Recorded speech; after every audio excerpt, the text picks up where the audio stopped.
Studies indicate that only 14% of Ghanaians have access to sanitation facilities, and over half the country's population lack access to clean water. For many years, many rural and peri-urban dwellers have had to grapple with acute water shortage. It is estimated that the twin cities of Accra and Tema require a minimum of 160 million gallons of water per day, but currently make do with 80 million gallons. Therefore, when government announced the construction of the Nungua seawater desalination plant to transform seawater into potable water, many hailed it as the panacea for the usual shortfall. The plant, which is expected to serve about 500,000 inhabitants, will produce 60,000 cubic meters of water per day when completed. But what are the full considerations that informed the birth of this particular intervention? When TV Africa visited the site, work was progressing steadily. The project is expected to help bring Ghana a step closer to its Millennium Development Goal target for water.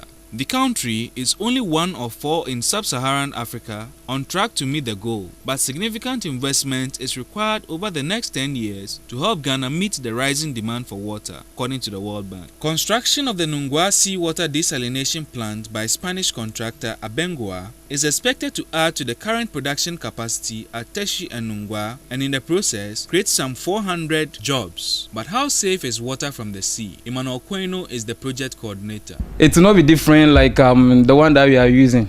It will not be different. Look at the process it will be going through. You know, you and I study science in school. Looking at the, normal, what do you call it, osmosis process or filtration process. It's going to be like the same process. It's going to go through a whole lot of process. So the water coming out to be as we are using, the potable that we are using in the house. He insists that the project could well solve the water crisis if expanded across the coastline. Most of these rivers are getting dry up.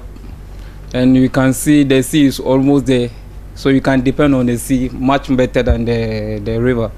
And the cost of also treating the water will be lesser than using the river, because some of these waters are being polluted by the mining activities.